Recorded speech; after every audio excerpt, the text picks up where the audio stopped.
Welcome to Peter and Ruffy's Sports Week here on STV, the extended programme on a Friday afternoon. The main talking points on tonight's programme: Hearts are disappointed with the dive verdict for Jamie Walker, but they won't be calling for action against Scott Brown. Elsewhere tonight, we'll be talking about Alan Archibald, not happy that Partick Thistle have a free weekend this weekend due to the fact that Celtic are playing in a friendly against Inter Milan. Elsewhere in the transfer news, Gary Harkins leaves Dundee and signs for Ayr United. That's just a few of the talking points, as well as looking at all the games across all four divisions in Scotland and the start of the Barclays Premier League in England. And we'll do it in the company of, as ever, Alan Ruff, and I'm delighted to say from the Herald, Hugh McDonald. We will also talk Olympics as well, guys, in the fourth part of the show. Really looking forward to getting your take on that. But first of all, Ruffy, Hearts not happy with the Jamie Walker verdict for diving. Yeah, I honestly don't know where they're coming from, Peter. I think everybody to a man has realised now that there was no contact enough for him to go down the way he is. It's went to the tribunal. There's three guys sat and had a look at it. So I think they should just put it to bed and move on, because the longer you drag these things on, the boy's name keeps getting mentioned, and the more he keeps getting mentioned, he could be labelled as somebody who does that all the time, and it's not the case. You know, it's just a one-off incident. I just think they should bury it and move on. Yeah, he'll miss the Aberdeen and the Inverness Cali Thistle games. I mean, some of the back page headlines, as you would expect, just trying to, extend this little bit of aggro for a little bit longer. Robbie Nielsen says he doesn't want to call for action against Scott Brown, although the headlines this morning would suggest he is all-out war against the Celtic captain for stating something that, on the evidence that's just been delivered, I'm wondering where they're going to get him on a technicality here. I mean, what are they going to say? You know, you got it right, Scott. I mean, they've actually backed his assertion. Now, in the mad world of Scottish football, we know they could do them. It's ungentlemanly conduct, to tell the truth. Yes. But I mean, I think everybody that watched it, I mean, actually live on telly, and I thought, I don't think that's a penalty. But we've got the great thing about diving in Scotland is that it happens all over the world, but we get really mentally uptight about it, etc. I'm not condoning it. I think what he did was wrong. I think the punishment fits a crime, but I think that we all know that every footballer, it's just a level of cheating. If you appeal for a shy that's not your shy, and you know it's not your shy, that is cheating. So I mean, I know this is at the very heavy end of cheating. Then let's not call it anything else. That's what it is. You're trying to win an unfair advantage. Yes. But I think we get hugely exercised about it. I think what's happened is fine as far as the way that the SFA compliance offer, I think's worked well on it. Yeah, I think we need to put this into perspective, Ruffy. If we're putting up footballers as role models, the game's a bogey. Yeah, I mean, we don't like the word cheat, but we don't like to see that happening, and it's happened with other players. And I think the only way to stamp these things out is a heavy punishment. I don't think 2 games sends out a word of, you better not do this again. I would hit, not particularly this player, I would hit a 6 game. Just let everybody know. But if you're going to get down, if you're not, wait, listen. Hold on a second. Wait a minute. Now, what we need to do is we need to go away. We need to go and get some Oliver Cromwell T-shirts, so that you absolutely, so that you can really let people know. If you don't wear anything other than grey and your world is not dark, then you're in trouble. No, if any player goes into the box and dives without contact, he knows he's going to get 6 games. I bet you it stops. I bet you they stop doing it. If they know they're going to get 6 games, I bet you'll see it not as often. Ruffy, 6, come on. Did you just say Jamie Walker has your season ended? Jamie, come back next year? Not just him, anybody. Listen, 2 games is a harsh penalty. It's not going to stop people doing it. Well, I think Jamie Walker will think twice about it. I think it gives pause for thought. 2 games, I think. I really do. And I think the only good thing about the whole razzmatazz, and we as media pundits, we love it and we take part in it. Yeah. The thing about the razzmatazz as well is it makes it very visible and very known what's happened. So I would imagine Jamie will be staying on his feet even if he's hit by a tractor. Yeah. But and it makes it invisible for us. I mean, but great ludicrous stuff this week was that one television commentator was saying, I wonder what Scott Brown's got to say with Scott Sinclair going to the ground easy, you know, and that penalty, you go, what? The guy's been shoved in the back and went down. You know? So it's great madness. It's great madness, but there's no more than that, I think. You know, I think this one should be put to bed. I think we move on. He gets the fine. I think everybody knew that you know, there was no real contact there. Takes his punishment and moves on. Just a small part on this. It's not so much the fact that Scott Brown, what he was saying was right. Do you think maybe the greater angst from the Robbie Nielsen is maybe you should keep your own counsel on it? Well, there's a great thing in football, isn't it? That you never comment on another team, and you never comment. This is almost one of the almost unspoken rules. Absolutely kills off our industry. By the way. But I mean, I'm all for it. I mean, I'll be honest about it. I'm all for it. I think it's fantastic if a player comes in and starts saying, you know, this was wrong and that was wrong.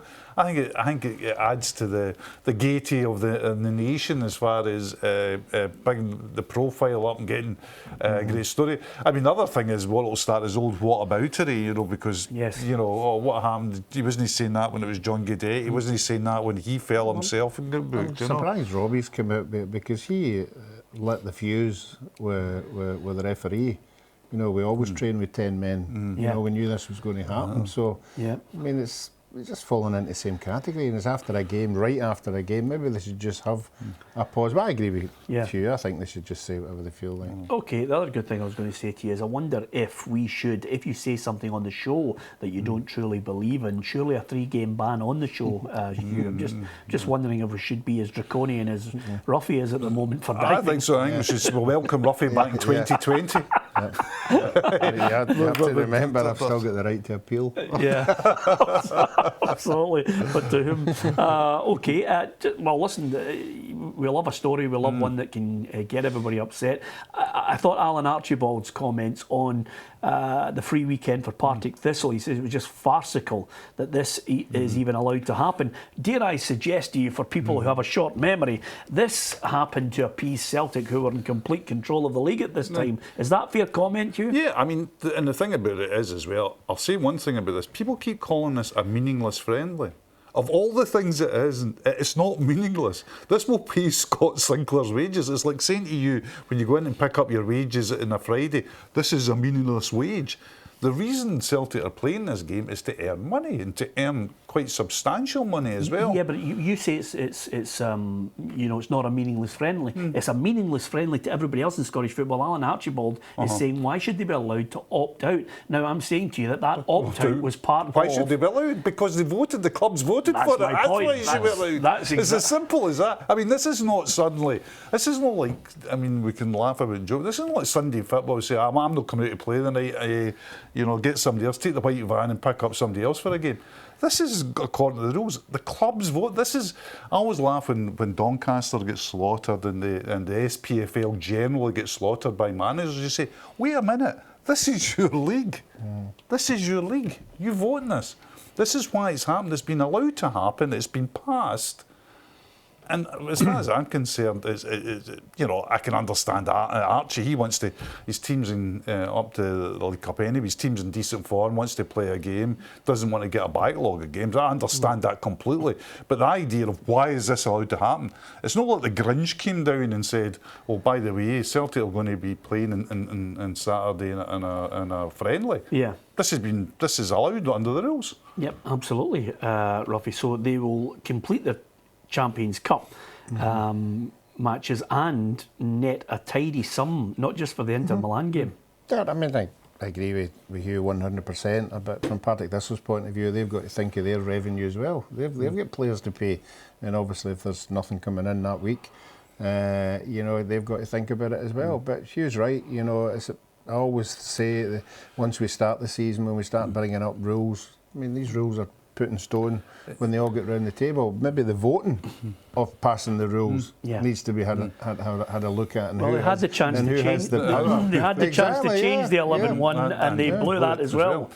But it's like so much else. It's like the long argument as well about, clubs, not only here but in England, say, the television companies want us to play in, a Tuesday, we've got a champion, or a Sunday, we've got a Champions League game in the way. They say, well, don't take the money, vote against it. Yeah. Because once you give people power, the television people, if you give Celtic the power to do this, they're going to do what's best for them. In the same way, the television companies are going to do what's best for them. They want to go have a game on a Sunday, and they don't really care about whether you've got Champions League, your Ma's, 60th birthday or whatever on a Tuesday.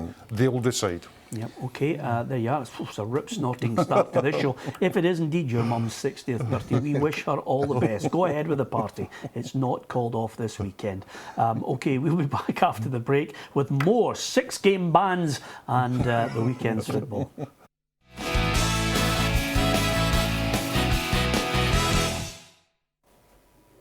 Welcome back to Peter and Ruffy's Sports Week. Ruffy's still with us here, pending an appeal, and Hugh McDonald. That certainly doesn't appeal to me. Hugh McDonald of the Herald with us, looking forward to the weekend's action, second week of the Premiership in Scotland, and of course the first week of football in England. We'll look at a little later in the programme, as well as the Olympics, which are ongoing as we speak. Let's look first of all at the fixtures for the weekend in the Premiership.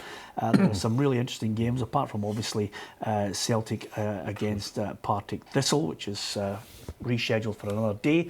The fixtures look like this. It's Dundee against Rangers, the early kick-off. So, with that in mind, Gary Harkins has now gone. It's a surprise. Managers make decisions. I don't know. I still thought to myself that Gary Harkins was a Premiership player. He's joined Ayr United on a 2-year deal. Yeah, the people who are winning out of this is Ayr United. We saw Ayr United, bringing some experienced players in. He certainly is an experienced player, and he's an added attraction. He's somebody who can do something that wee bit special. I don't think Ayr United have had a player like that for a long, long time. I'm sure that he will have players run about him who will complement him, and he'll score goals. So for me, it's Dundee's loss and Ayr United's gain. Yeah, I agree. I think it's a good signing for Ayr in so many ways. One of them being that he gives a bit of experience and a bit of poise. I think in that league it can be a bit hear him, scare him in the Championship. Needs somebody that can just settle things down. I think he's a good move.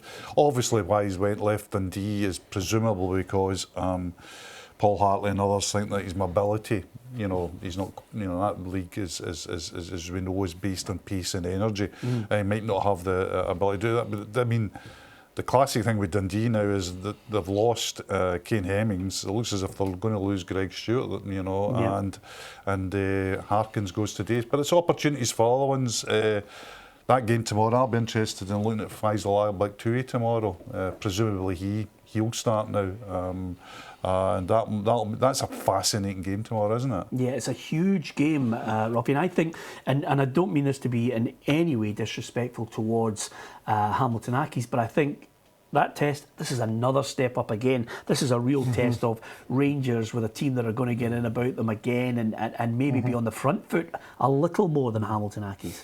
Yeah, it's amazing. We're into the second game of the league and we're looking at the fixture. I'm sure the Rangers supporters will be looking at it and saying, we need to win this. I know it's only 2 games down the road, but if they don't win it, they'll fall further behind the teams who are winning. So it's a very important game for them to go up there. You're right, it'll be a different kind of game for Hamilton. Dundee always get about you. We saw it when the Aberdeen, Celtic and the likes go up there. It's a difficult place to go. But I think this time, obviously, we're losing Hemmings. We don't know whether Stewart's going to be playing. I think that just might be the wee bit of break that Rangers might need. I think this is an extraordinarily hard game for Rangers tomorrow, because what Rangers would have loved coming into the league is a nice dismissal of Hamilton on the Saturday, or 2 or 3-0. Everybody saying, franking the opinions, this is a team that's going to challenge.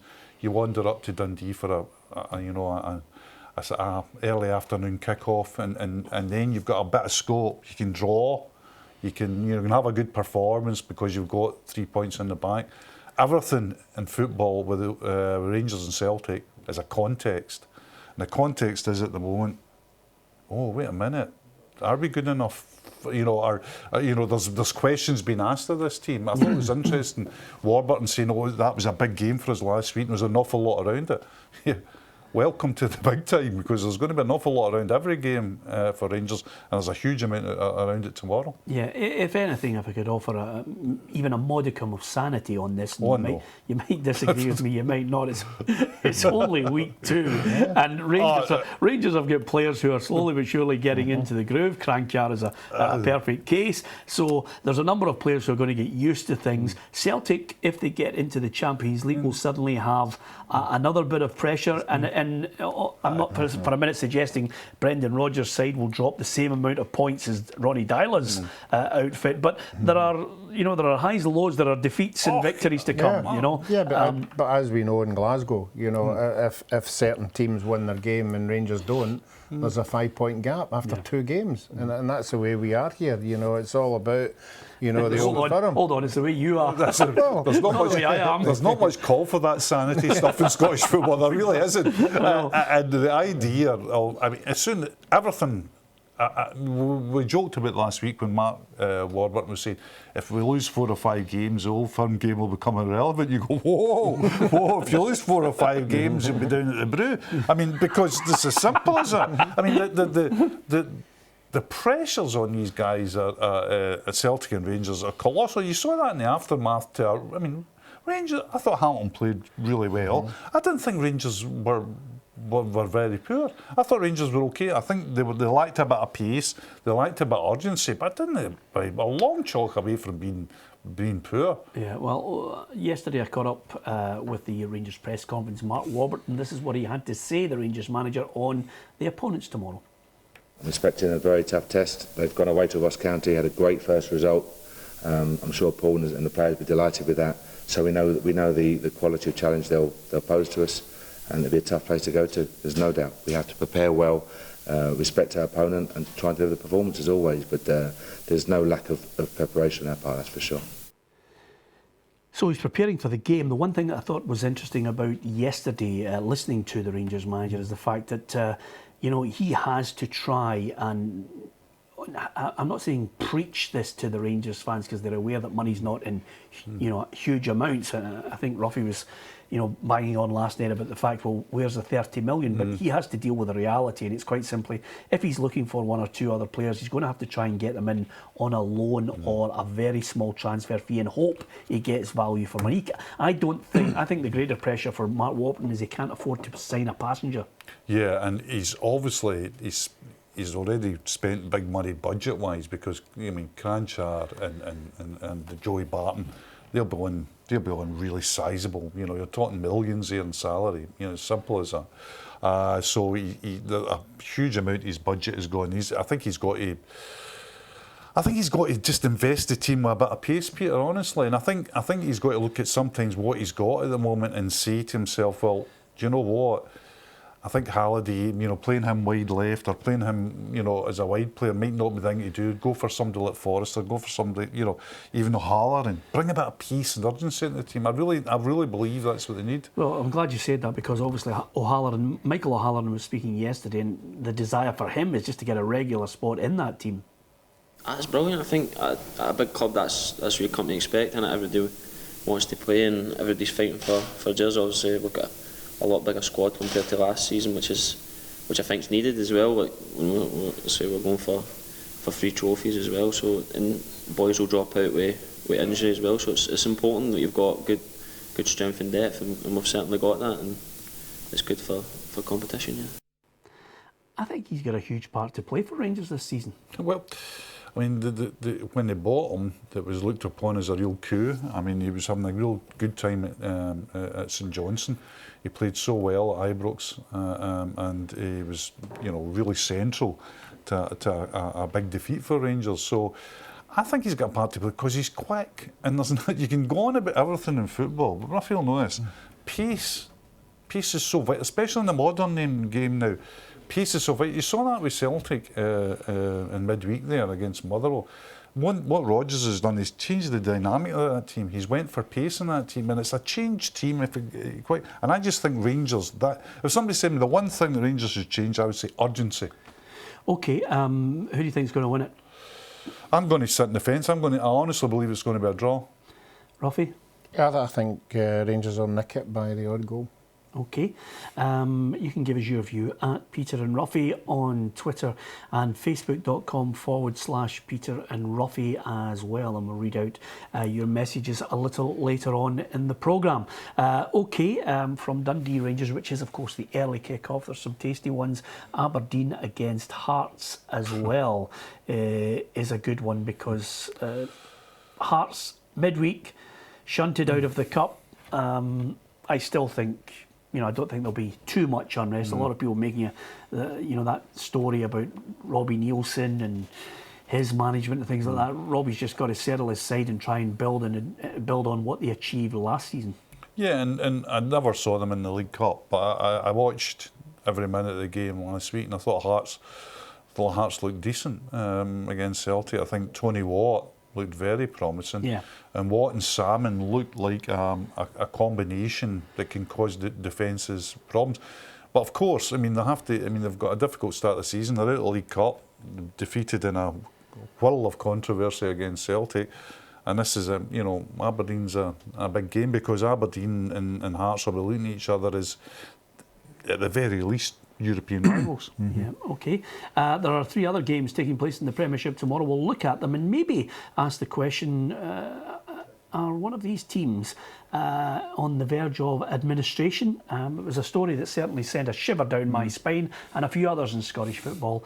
We'll discuss that, as well as all the other games in football across Scotland, next.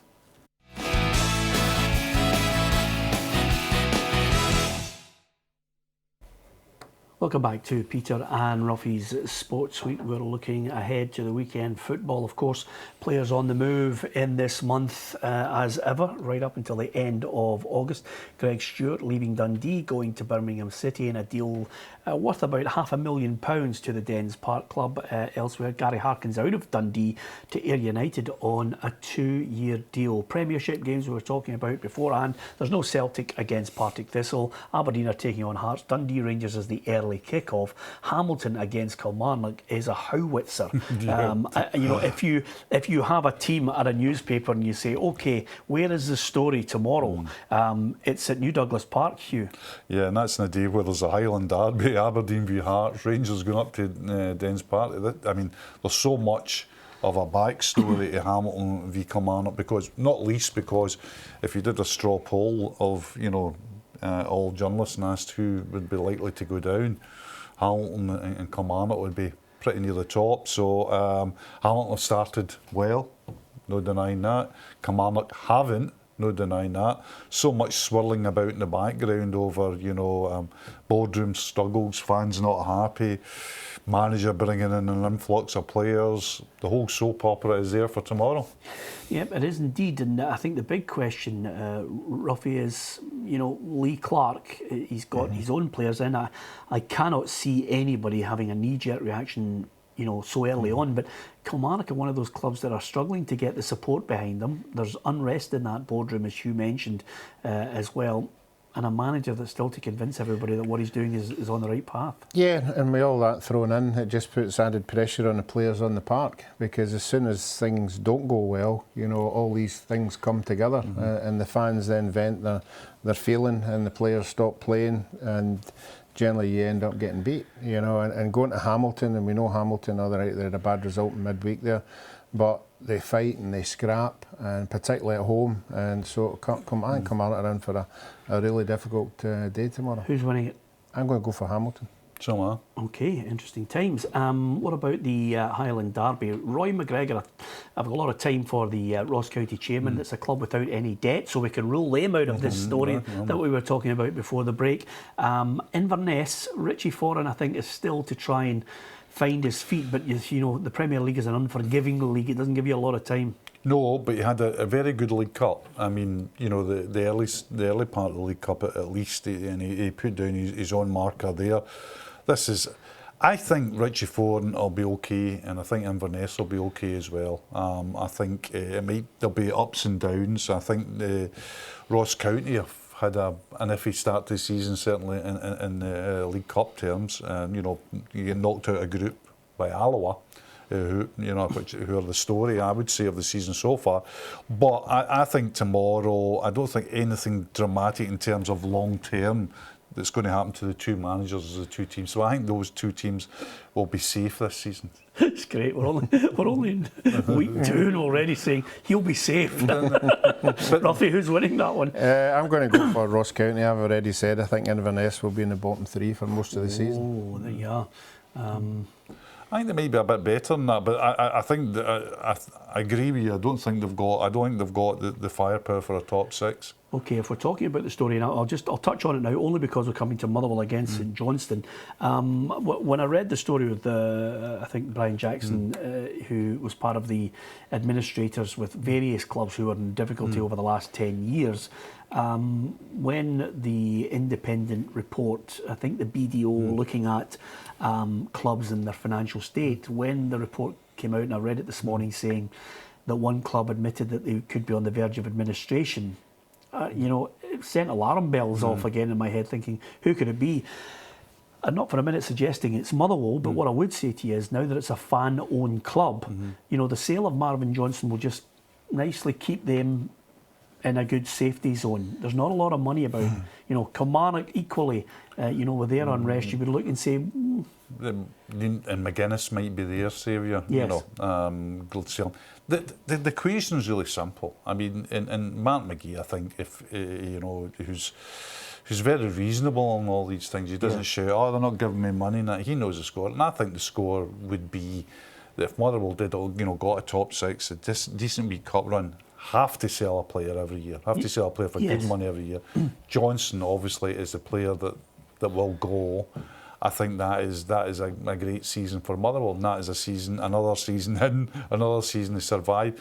I think if you look at from what you hear on the outskirts of football, looking in, Motherwell's budget is very small. Player budget is very small. Player wages.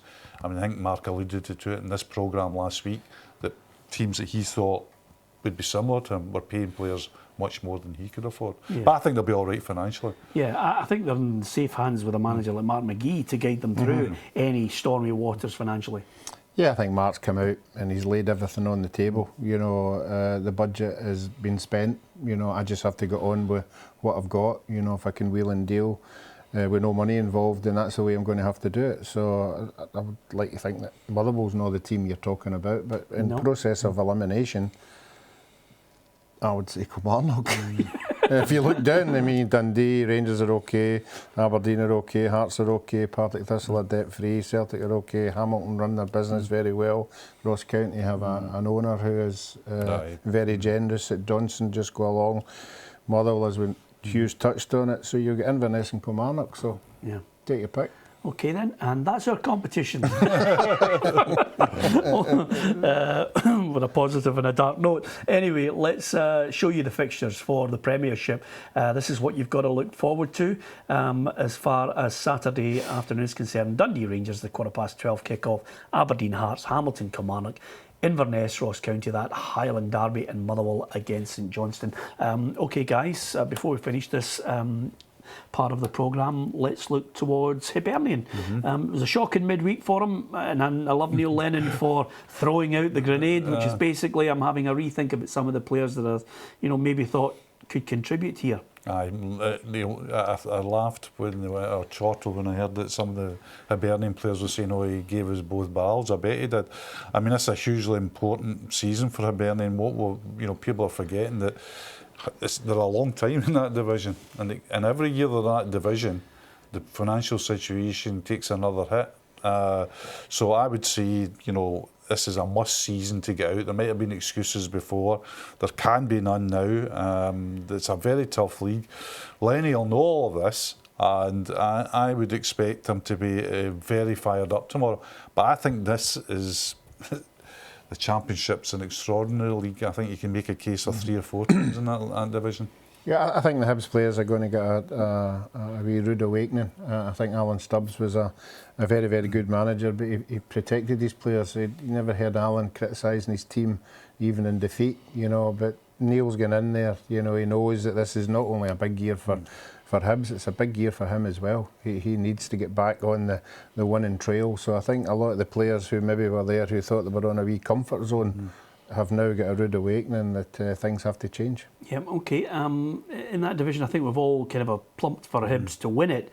But if there are teams that are going to chase them, you thought it was going to be Falkirk. They're away to Morton, you know, at Capello. And I think, having watched Morton in midweek, I'm well impressed by that. You're right as well. Already one of my, you know, it's only a matter of time with my predictions, but already one of them spinning out of control. I think I'm looking forward to this game tomorrow because I think Morton have been really impressive this season as well, and they'll be wanting to lay down a marker. Apparently, to all intents and purposes, a wee bit unfortunate in Paisley. So, yeah, I think that may even be match. I know Hibs are playing Dunfermline, but that would be the match I would choose tomorrow if I was going along to watch, just to see how good Morton are. It'll be a good test tomorrow. Yep. Okay. Here's a look at the Championship fixtures for you. Remember, Saturday afternoon, 2 o'clock. STV Edinburgh, STV Glasgow will be on. Gordon Smith, Joe Miller and Alan Ruff will be with me, taking you through the 4 hours. Dumbarton against Dundee United, Hibs Dunfermline, Morton Falkirk, Queen of the South Air United and Wraith Rovers against St Mirren. Don't worry if you get a prediction wrong, Hugh. I predict Peterhead to win the next division, and they were well and truly spanked by Alloa. But I think there's the story though, isn't it? There's a team that, I think we sat here last week and we said already in that division, the way the fixtures came out, Alloa and Peterhead would be the two teams that I would put, you know, right in the frame for it. And Peterhead, by the way, I'll still put in the frame for it. Yeah. But I just think Alloa they just look something exceptional this year. And as I say, I've talked to Alloa players and they're really impressed with the manager. Yeah, absolutely. Well, we had Graham Holmes on yesterday talking about the whole situation, and who knows, Jack Ross might surprise us all. Okay, let's look at the games in League One then that we'll be bringing you right up to date with. We mentioned there it's Airdrie against Livingston, Albion Rovers, Brecon City, Peterhead East Fife, Stenhousemuir against Queen's Park and Stranraer against Alloa. That's a trek and a half. Anyway, in the next part of the programme, we'll look at League Two. We'll also look at the Barclays Premier League and we'll discuss gold, silver and bronze in the Olympics. Join us after the break. Alan Ruff and the Herald's Hugh McDonald with me here in the studio. More to come.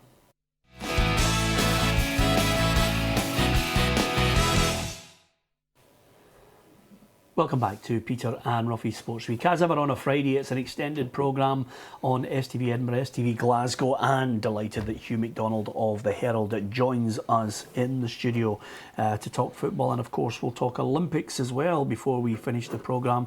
Let's look at the fixtures for League Two. It's the one division that we haven't managed to get cut across just yet. There it is there. Berwick Rangers against Annan Athletic, Elgin City against Edinburgh, Forfar against Cowdenbeath, Montrose Arbroath and Stirling Albion against Clyde. And I would suppose, having had Craig Beattie on the programme, Ruffy, Edinburgh City would just be happy with, you know, third bottom would do them this year, I would imagine. Yeah, and it's good to see a club like that getting a chance. I think it's we've waited far too long before these clubs get promoted. We know personally what goes on behind the scenes. The people who run these clubs, they work tirelessly for everybody involved, and it's good to see them getting a chance, and I really do hope they stay up. Who was your tip for that division, Hugh?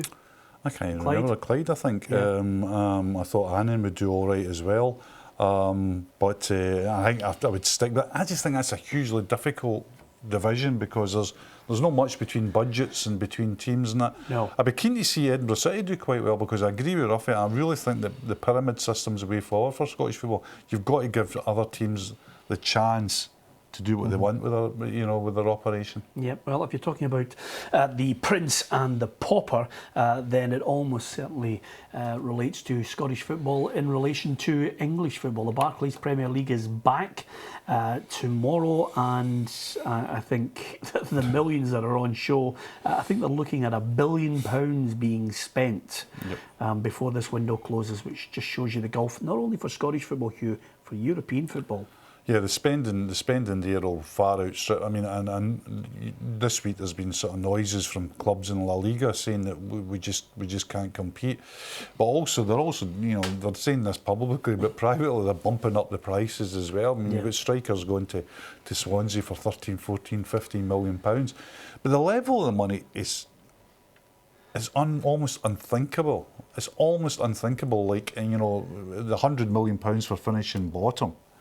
I mean, it would take a Scottish team 100 years to earn that in television revenues, a century to earn that. I mean, that is the gulf, and the gulf with other leagues is huge as well. I've never been a great admirer of the quality of the English league. I think it's failed in quality, and I think that's been shown at the top level the last few years in European competition.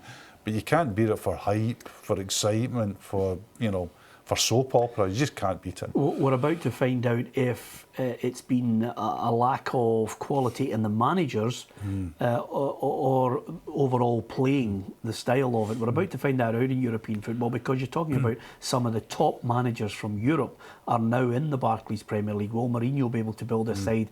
Europa League? Will Pep Guardiola be able to take Man City further in the Champions League? You've got Conte at Chelsea, Klopp at Liverpool as well, and of course, Ranieri's hoping that ET lands on this planet, and that gives Leicester a chance of winning it. I would think Leicester have had their day. I don't think they'll be struggling, because what is forgotten about Leicester is Leicester spent quite a bit of money and had a bit of quality there. But I agree with you, the manager thing is hugely fascinating. I think already these managers come in and they make huge, big decisions. I mean, Mourinho's already said to Schweinsteiger and others, even training, I'm not going to give you a minute of my time. You're out the box. And it looks as if Guardiola's, saying to Joe Hart, well, sayonara, I want a goalkeeper in who can play sweeper. You can't do that. So there's big decisions and big stories already unfolding in that league. Yeah, I'm going for Man City to win it. Despite all the hype that's surrounding Manchester United, I just think Guardiola has something. He was great player for Barcelona, but as a manager, I think there's something that he has that can transform that side. Yeah, I'm going to go for Mourinho and Man United, because I just think they bought well. They got the recruits in early, and he will set up a plan. I just like the stuff that's coming out of the United camp. They're not hiding. Everybody would ask, well, what would you want to do this season? We want to win the league. Simple as that. Mourinho, what do you want? What's your ambition for the season? I want to win every match. That was his quote. I like that kind of thing. I like that being on the front foot. But Conte is such a fine manager, and remember, all that Chelsea underperforming, they still have a fair squad. Yeah, absolutely. The only one that I feel as if you're looking at somebody who's going to come under intense pressure if they're off the pace is Wenger. And I think this is Wenger's last season. Yeah. Okay, well, we started the show in a gloomy mood, and we're certainly finishing it that way with these two characters. Okay, I'm going Man City to win it in a top four, which is going to involve Manchester United, Chelsea, and as an outside on this and a surprise, I'm going to go Tottenham. I'm going to go Man City, Man United. I still think Leicester have got something to offer. And Chelsea fourth. Okay. Top four. I'll go the Manchester United, Chelsea, Man City, and Tottenham. Yeah, you've written down Tottenham. I was swithing about Tottenham there. They've not brought many in, but is that a sign that he's confident with what he's got? Maybe. Well, what that was a sign for me was never trust what a written journalist writes down in a bit of paper. Just wait to see if it comes out of his mouth. You needed that. You needed that. I read Tottenham on your paper and I said, I wonder if he's going to say that. Anyway, okay, that's the football on offer over the weekend and on Saturday afternoon at 2 o'clock. Do join us if you can on STV. We'll be bringing you 4 hours of football chat, interviews, goals as they hit the back of the net all the way across the afternoon. Tell your friends and join in with us as well. Okay, just before we finish the programme, always good to talk about other sports that are catching the eye, of course, the Olympics, and I'm going to try and stop doing it, but every now and then when I sit down here in front of the television, Andy Murray, come on Andy Murray, in the French Open, then he gets battered. And then last night I sat down, I thought to myself, come on Team GB at the rugby. Within 2.5 minutes I'm thinking, that was a mistake, why did I put that tweet out? Yeah, but the great thing about it wasn't a mistake watching it, was it? 43-7. What a performance by Fiji. Just great. Olympics is there for throwing up great stories. First gold medal, strolled it, really exciting, really a great energy about them, a great enterprise about them, great technically excellent as well. So I'll take silver there all day long. Yeah, do you know what I love about, this is the great thing about, sport in general. You can have pundits at any level that you can think of, even the most educated of pundits saying, if Team GB get in about them and be physical with them, they don't have a lot of pace. Wow, and in 2.5 minutes I'm thinking, this is a slow Fiji team? It was incredible, Ruffy. Yeah, it was great to watch, but yeah, I think we know that they're a progressive country, even in 15-a-side, but at 7-a-side, there's no room for error. If you don't have possession of that ball, you're done for. I'll tell you one thing that I really do like, and it's something that I would watch out with Olympics, is cycling. Not that it gets a lot of prominence in Scotland, but with the velodrome, and with, of course, you're looking and you're saying to yourself, Callum Skinner's part of a really talented group, isn't he? Do yourself a favour and go and see it live. Particularly at a big event. I was lucky enough 4 years ago to be in that velodrome, in the middle of the velodrome where the journalists were allowed in and watch Chris Hoy whizzing past, X miles per hour, and the low roof and the atmosphere and the heat is very, very warm in it as well. What an atmosphere! One of the great atmospheres of my life, actually, sporting-wise, was watching the track cycling. It's funny you saying that, because when I think of all my mates, if I phoned them up and said, "Hey, let's go to the velodrome," you just hear a, and then that's it. It's not happening. I think it's great, the medals that we're winning. As you probably know, that rowing is a big favourite of mine. I just love it. I might have been. I don't know. Tell you this. You might not going to believe this. I could have been a rower when I was younger. I remember asking my mum and dad for a boat for Christmas. A boat for Christmas? And got a boat. In our city, Glasgow. Where was it you lived again? It's at Maryhill. Oh, Maryhill. Are you going to go up the canal? You've got to ask. Carrying There's Ruffy with his boat. Oh, for goodness sake. Absolutely. But I got a ball. Yeah, and of course it was great. It was great rowing in Lanarkshire in the Burn. Quite.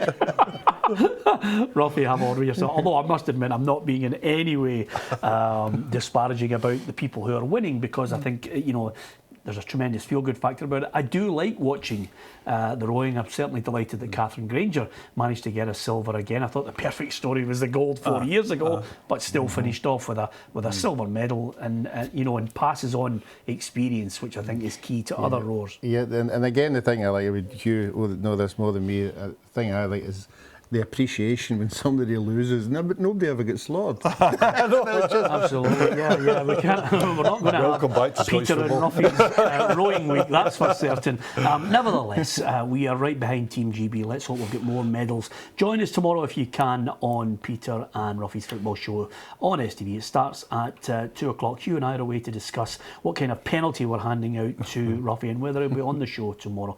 We'll catch you tomorrow after we go away in Ruffy's boat. Good night.